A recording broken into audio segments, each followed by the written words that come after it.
네, 성경에 관한 네 번째 시간입니다. 우리가 기독교 그 기본 진리, 우리 믿음의 반석을 놓는 작업을 하고 있는데 오늘 이제 큰 주제는 지금 성경이죠. 성경의 네 번째 시간입니다. 음, 성경이 구약 성경 39권, 신약 성경 27권이 이제 하나님이 저자이시죠. 사람을 통해 쓰게 하셨는데 원본은 남아 있습니까? 원본이요. 원본은 아쉽게도 남아있지는 않죠, 원본은. 그러니까, 구약 성경 같은 경우는 히브리어로 쓰여졌고, 신약은 이제 헬라어로 쓰여졌는데, 그 원본은 없고, 지금 사본만이 남아 있습니다. 예. 어, 자, 그러면, 이, 조금 우리가 이제, 조금 내용이, 오늘 본문하고는 관계는 없지만, 이 성경이 어떻게 보존되고, 어떻게 전해 내려왔는지를 우리가 잠깐 살펴보면 좋을 것 같습니다. 그러면 원본이 있었는데 예를 들어 창세기 같은 경우 그렇죠. 창세기 이제 모세를 통해 썼는데 지금부터 약 한 3,500년 전에 창세기가 기록이 됐거든요. 근데 원본은 이제 없죠. 그렇지만 이제 사본이 쭉 이어져 내려가는데 어떤 식으로 이게 전해져서 우리에게까지 이게 왔을까요? 한번 생각해 보신 적이 있습니까? 누가 그걸 뭐 그 당시는 이렇게 당연히 뭐 컴퓨터나 뭐 이런 게 없고 뭐 심지어 인쇄술도 없었으니까 손으로 다 이걸 써서 카피를 냈습니다. 그걸 뭐라고 불렀죠? 그걸 필사라고 불렀습니다. 필사. 예. 그래서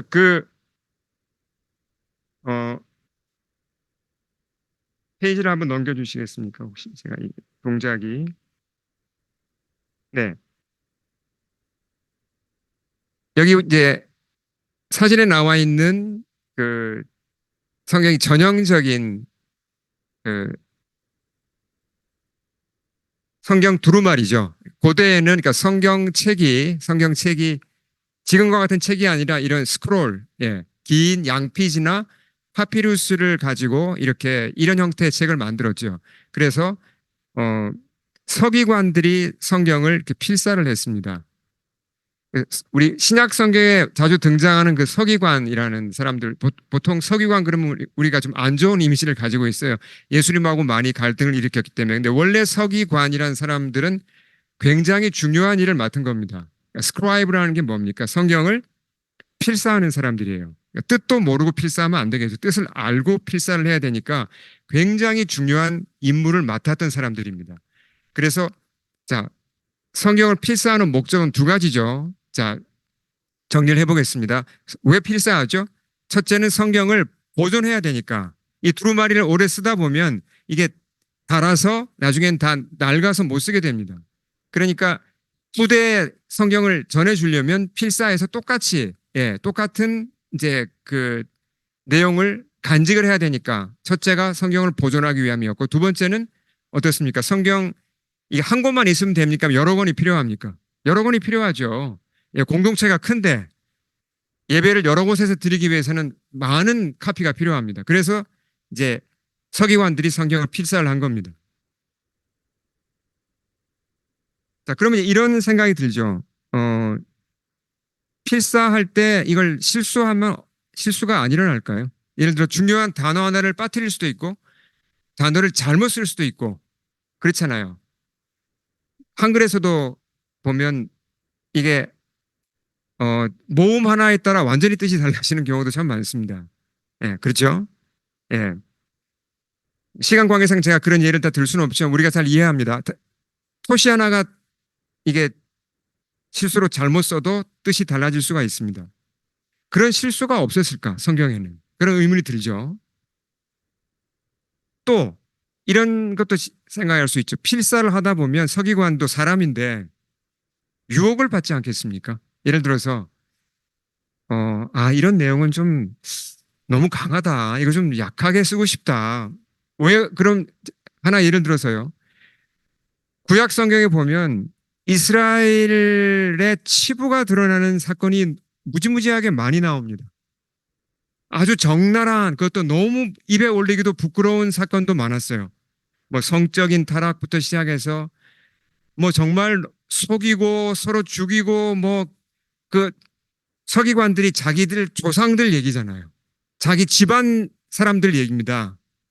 그러면 아 이거 좀 너무 부끄러우니까 이거 이제 좀 뭔가 단어 하나를 좀 빼서 조금 이렇게 좀 무마시키고자 하는 생각이 유혹이 안 들겠습니까? 들겠죠.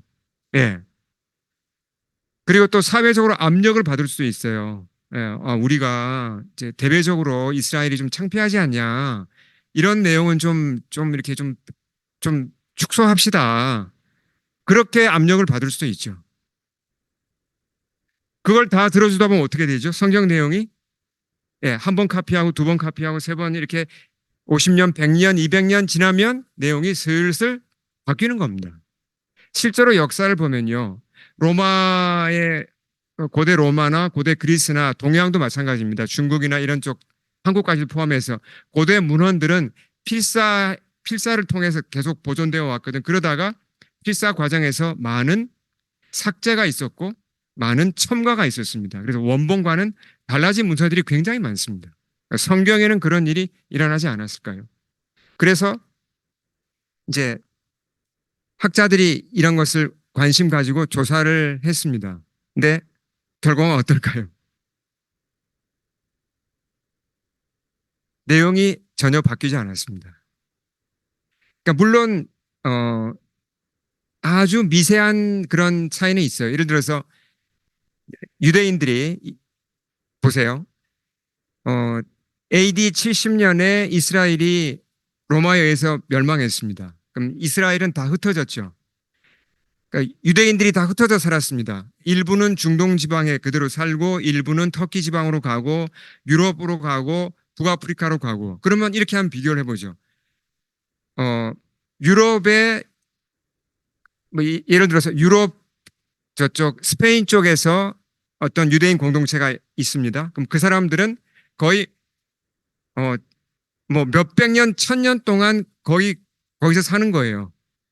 그럼 유럽 쪽 유대인 공동체하고 중동에 있는 유대인 공동체하고 서로 교류할 수가 있을까요? 그 당시에, 그 옛날에 교류하는 게 불가능합니다.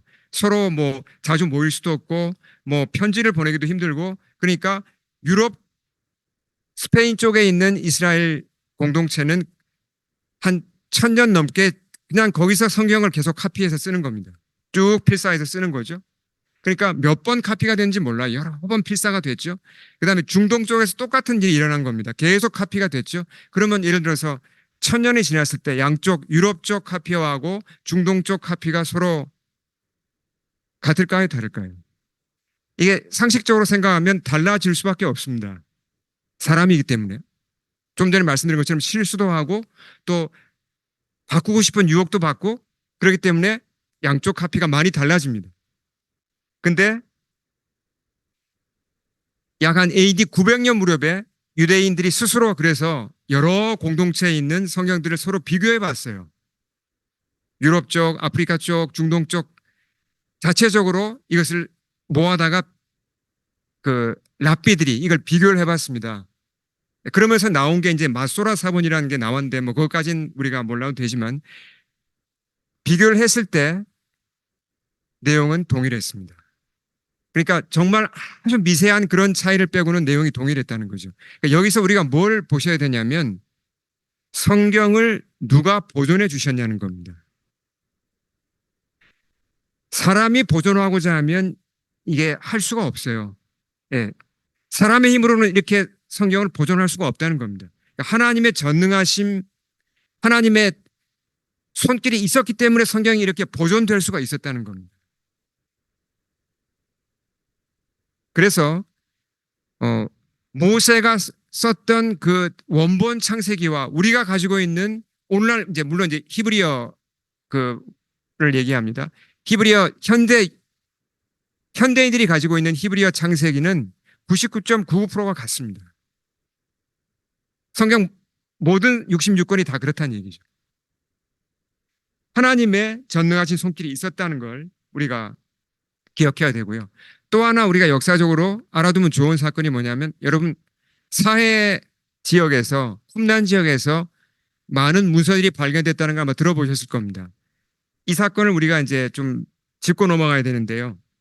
그러니까 2차 대전이 끝난 직후, 그러니까 1940 6년 그 무렵에 이스라엘 사해 근방은 이제 굉장히 건조합니다. 그리고 그냥 황량한 그 광야예요. 사람이 살지 않습니다. 거기에 목동들이 우연히 동굴에 들어갔다가 이제 큰 항아리를 발견하고 항아리 안에 두루마리 문서들이 많이 있는 걸 발견합니다. 근데 이 동굴에서 발견하고 또 저 동굴에서 발견하고 해서 많은 동굴에서 엄청나게 많은 양의 문서들이 발견되었습니다. 그것은 이제 고고학적으로 거의 20세기의 가장 큰 사건이라고 할 만큼 중요한 사건이었습니다. 뭐 기독교 학자들뿐만 아니라 유대 쪽 그 유대인 학자들, 일반 고고학자들 다 동원되어서 그 문서들을 이제 발굴하고 이제 연구하기 시작했는데요. 거기서 구약 성경이 나왔습니다. 구약 성경 39권 가운데 에스더서를 제외한 38권이 다 나왔어요. 예, 특히 그중에 이사야서는 아주 완벽한 이사야서가 가장 보존이 잘 된 이사야서가 나왔거든요. 자, 근데 이게 왜 중요하냐면 이제 학자들이 조사를 해보니까 이 이제 사해에서 나온 이 문서들이 이제 왜 중요하냐면 오래됐다는 겁니다. 자, 이런 고고학에서 이제 이게 지금 이사야 거기서 나온 사해에서 나온 이사야서 한 부분입니다. 이사야서 53장입니다. 53장 우리가 잘 아는 대로 메시아의 순환에 대한 내용이죠.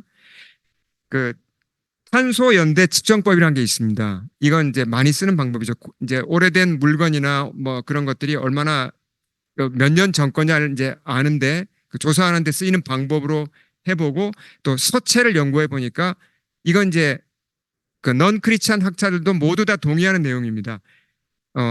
실제로 이 문서들은 모두 지금부터 2000년쯤 전에 쓰여진 게 맞습니다.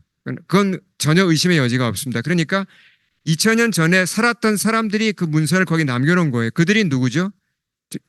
이제 고고학에 의해서 밝혀졌는데 그것이 유대인의 한 분파인 에세네파 사람들입니다. 에세네라는 그룹, 바리새파가 있었고 사두개파가 있었고 에세네파가 있었는데 에세네파들이 그 사회 근처에서 이제 집단으로 같이 모여서 일종의 수도 생활을 하면서 문서를 그렇게 보관해 놓은 겁니다. 이 사람들은 성경을 이제 혹시 성경이 없어질지 모른다 그런 마음으로 이렇게 보관을 잘해둔 거예요.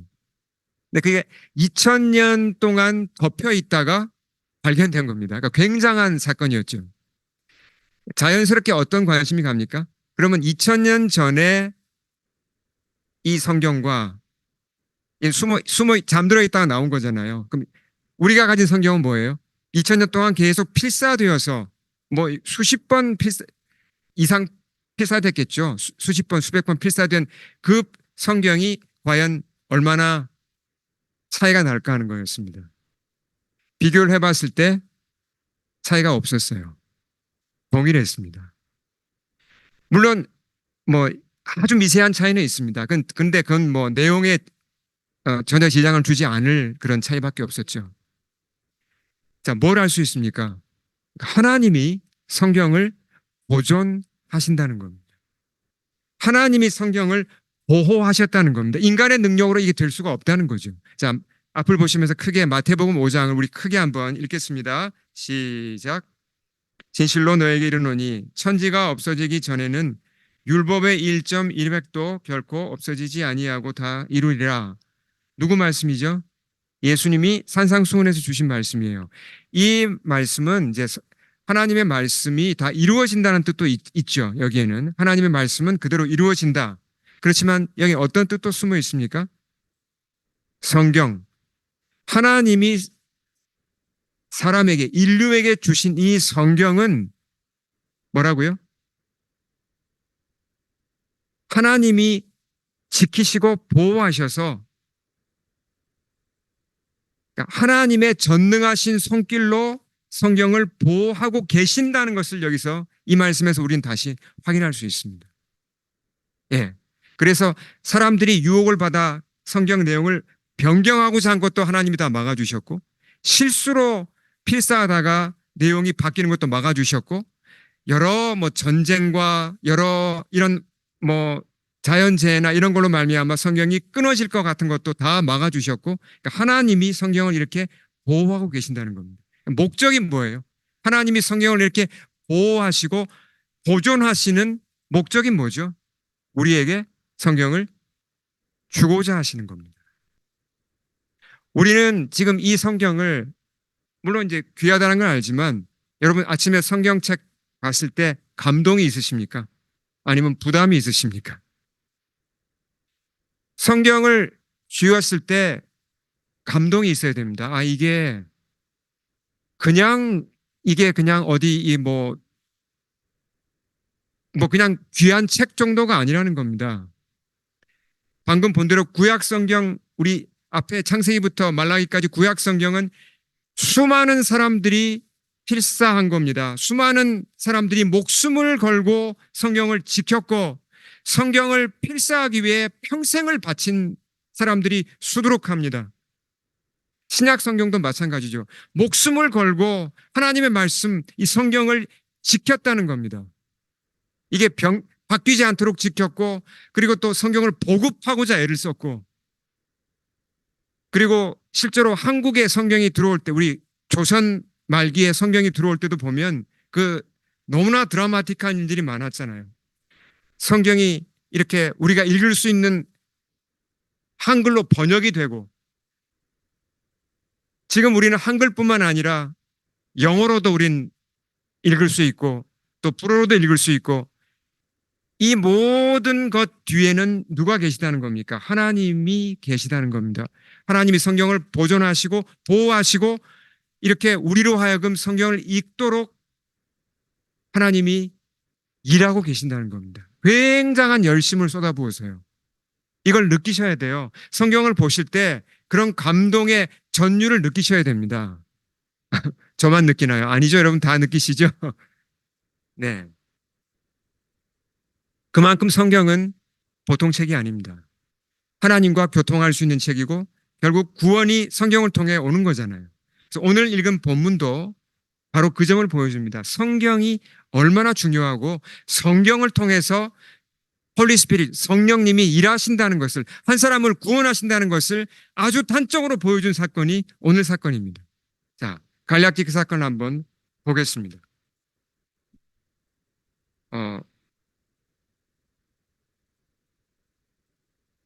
이건 좀 제가 스킵하고요. 자, 오늘 사건의 배경은 예수님이 십자가에 돌아가시고 부활하시고, 자, 초대 교회가 세워졌죠. 그래, 교회가 세워졌습니다. 이제 예루살렘에서 시작된 교회가 점점 이스라엘로 점점 퍼져나갑니다. 복음이 이제 사마리아로도 가고, 그렇죠? 남쪽으로 북쪽으로 이스라엘 안에서 복음이 퍼져가면서 교회가 세워지기 시작하는 그 무렵이었어요. 그 무렵에 신기한 일이 일어납니다. 정말 멀리서 방문자 한 사람이 예루살렘을 찾아와요. 누구였죠? 자, 예.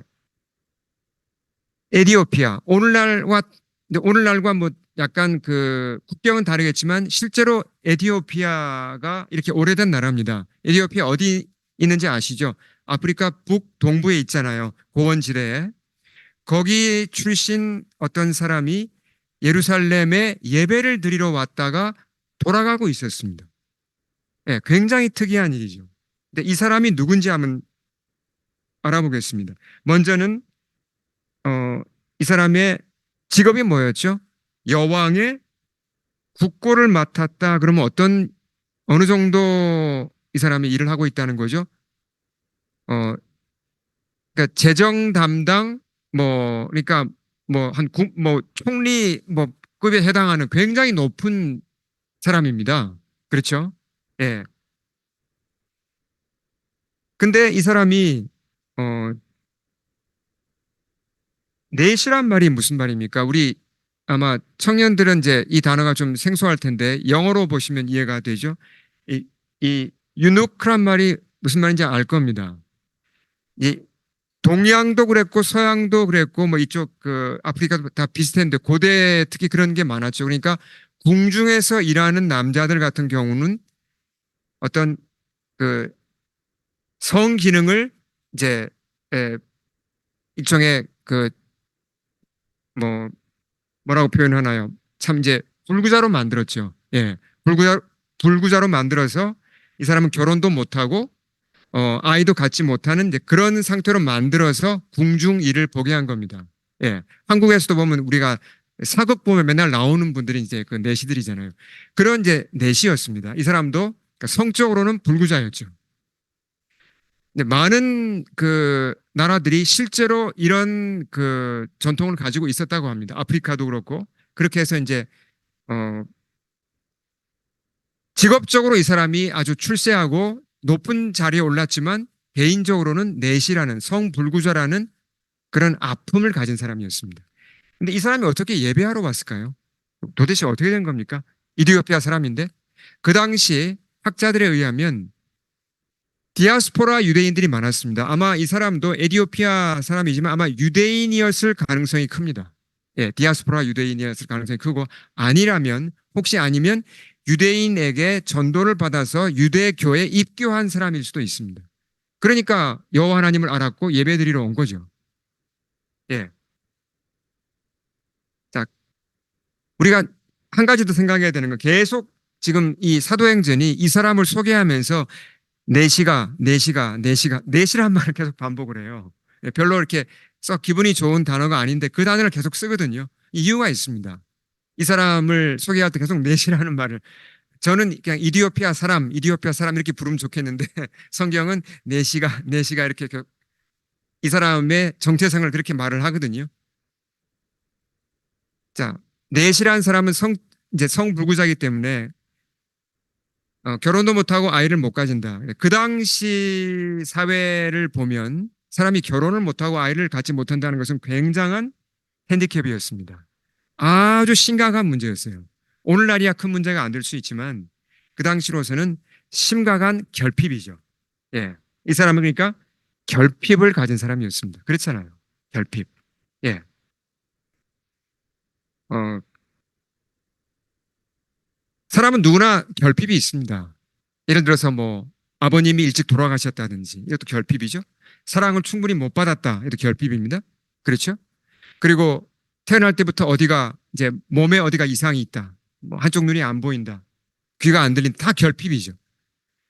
여러 결핍을 안고 살아갑니다. 완전한 사람은 없습니다. 근데 이 결핍을 어떻게 채우느냐가 중요하다는 거죠. 이 결핍을 어떻게 채우는가. 이 이디오피아 사람은 결핍을 어떻게 채우고자 한 것 같습니까? 보면 이 말씀에서 보면 하나님을 찾은 겁니다.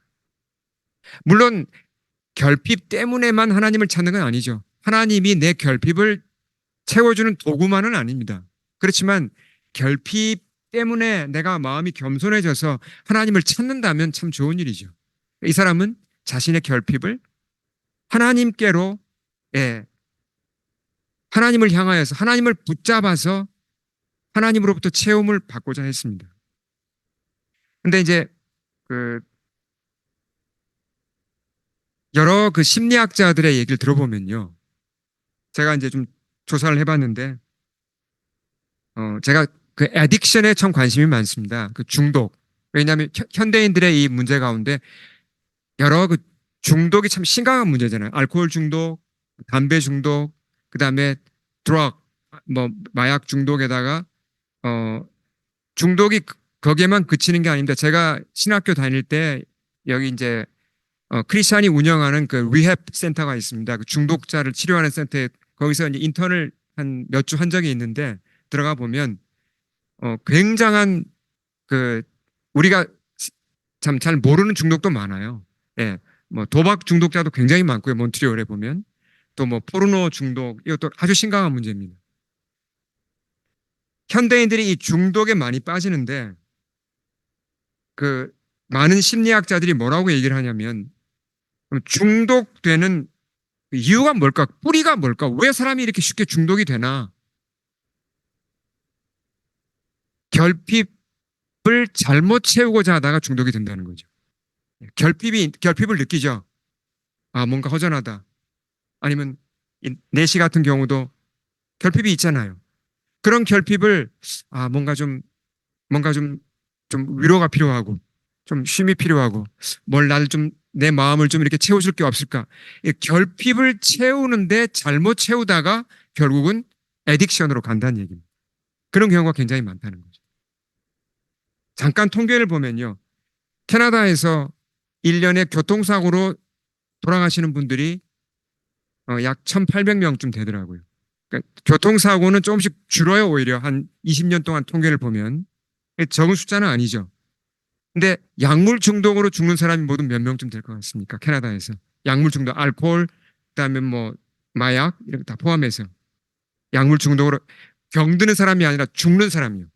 병든 사람 더 많고 교통사고보다 더 많을까요, 적을까요? 얼마나 많을까요? 4만 7천 명쯤 됩니다. 엄청나요. 죽은 사람이 이 정도니까 안 죽고 병든 사람은 수십만 명이라는 얘기예요. 펜타닐 아시죠, 여러분? 펜타닐. 요즘에 마약 가운데 가장 강력한 펜타닐 하나만 가지고 죽는 사람이 1년에 4,300명이에요. 캐나다에서만. 예. 근데 한국도 요즘 심각합니다. 굉장히. 근데 우리가 그냥 마약 문제, 이거 심각하다. 어떻게 하면 마약을 막지? 마약을 어떻게 못하게 하지? 특히 우리가 다음 세대들한테 그런 고민이 있죠. 캐나다에서 자라는 우리 다음 세대들이 어떻게 하면 마약에 빠지지 않고 이런 애딕션에 빠지지 않을까? 그것도 도와줘야 됩니다. 그러나 가장 중요한 게 뭐죠? 좋은 것으로 결핍을 채우도록 도와주는 게 중요하다는 겁니다.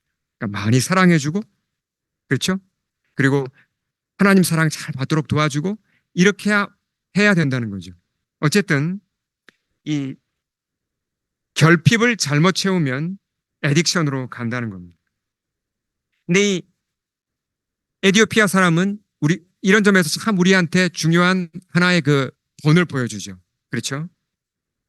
자, 근데 이 사람에게 또 하나 우리가 관심 가지고 볼 부분이 있습니다. 자, 예루살렘에 예배하러 왔다가 돌아가는 길에 뭘 하고 있었다 그랬습니까? 마차를 타고 돌아가는데 뭘 하고 있었다 그랬죠? 마차에서 성경을 읽고 있었다 그랬습니다. 굉장히 특이합니다. 여러분, 우리 성경 전체에서 마차에서 성경 읽었다는 얘기 혹시 들어본 적 있습니까? 여기 빼고? 없습니다. 예, 이동 중에 성경을 읽었다는 얘기, 이 사람 빼고는 없습니다. 제가 알기로는. 굉장한 열심을 가지고 성경을 읽었다는 얘기고, 그리고 이 두루마리 성경을 그러면 어떻게 자기가 가지고 있죠? 샀다는 얘기죠, 자기가. 그 당시 이 성경은 무지하게 비쌌습니다. 근데 이걸 개인적으로 샀다는 걸 보며 굉장한 열정을 바쳐서 하나님 말씀을 알고자 했다는 거죠. 근데 안타까운 게 있어요. 이 사람이 이사야서를 읽고 있었는데 물론 이사야서를 읽어도 구원받을 수 있습니다. 그렇지만 몇 년 전에 이스라엘에서 무슨 일이 일어났습니까? 메시아가 실제로 오셨고 십자가 사건이 일어났고 부활 사건이 일어난 직후 교회가 일어나서 지금 세워지고 있는데 그걸 모르고 지금 집으로 가고 있는 거예요. 얼마나 안타까워요. 이제 국경에 거의 다 왔어요. 이제 남쪽으로 오늘날 그 가자 지구 그 지역을 지금 통과하고 있거든요. 곧 이제 이스라엘을 벗어납니다. 안타깝잖아요. 근데 놀랍게도 성령님이 이 사실을 아시고 빌립이라는 아주 훌륭한 바이블 티처를 이 사람에게 보냅니다. 자, 여기서 우리가 다시 성경으로 돌아가서 좀 주목을 해보죠. 뭡니까? 하나님이 성경을 보존하시고 성경을 이렇게 지키셔서 사람들한테 주셨다는 것. 결국은 이 이디오피아 사람도 성경을 통해서 주님과 연결되고 구원을 받게 된다는 겁니다. 그러한 사실을 잘 보여주는데요. 자, 성령님이 그래서 빌립을 인도했고 아무도 없는 광야에 가라 그랬습니다. 빌립이 사실은 좀 황당한 거죠. 왜냐하면 그 당시 사마리아에서는 막 부흥이 일어나고 있는데 그걸 다 뒤로 하고 저 광야로 가라. 처음에 이해가 안 됐지만 빌립이 순종해서 갑니다. 가서 보니까 마차가 있고 이사야서가 낭독되는 소리가 들리는 거예요. 그래서 빌립과 이 에디오피아 사람 사이에 대화가 이루어집니다. 자, 그 장면을 우리 쭉 한번 따라가면서 보겠습니다. 자, 빌립이 이렇게 어, 예, 빌립이 질문을 합니다. 읽는 것을 깨닫느냐? 그러니까 당신 지금 읽고 있는 거 무슨 내용인지 혹시 아세요? 그러니까 빌립도 사실 속으로 굉장히 놀랐을 거예요. 마차에서 이사해서 읽는 소리가 들리니까. 예, 그것도 보니까 어, 유대인 같아 보이지 않은 사람이 읽고 있으니까 얼마나 놀랬겠어요. 물었습니다.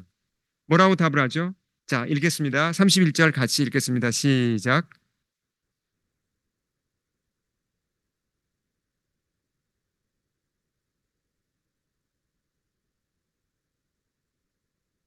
이 사람도 어, 빌립이 찾아오니까 자기한테 물어주니까 어, 얼마나 기뻤겠습니까?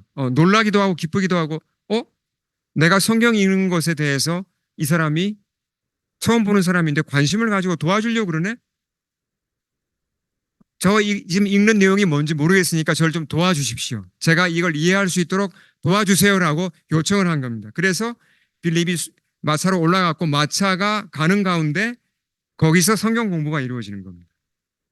참 신기하죠. 너무나 참 드라마틱합니다. 마침 또 읽고 이 내시가 이해하지 못해서 좀 끙끙거리면서 도대체 이게 무슨 뜻이지? 이해가 안 된 구절이 있었어요. 그게 어떤 구절이었어요? 자, 세 번역으로 읽어보겠습니다. 시작. 그가 읽던 성경 구절은 이것이었다. 양이 도살장으로 끌려가는 것과 같이 새끼 양이 털 깎는 사람 앞에서 잠잠한 것과 같이 그는 입을 열지 않았다. 그는 굴욕을 당하면서 공평한 재판을 박탈당하였다. 그의 생명이 땅에서 빼앗겼으니 누가 그의 세대를 이야기하랴. 자, 어떤 내용을 지금 읽고 있었던 거죠? 메시아가 순환당하고 죽을 것을 예언한 그때로부터 약 700년 전에 그 예언 부분을 읽고 있었어요. 타이밍이 참 기가 막히죠. 근데 이 사람이 내시가 궁금했던 건 뭐냐면 아니 이런 사람이 다 있나? 읽으면서 그가 생각한 겁니다.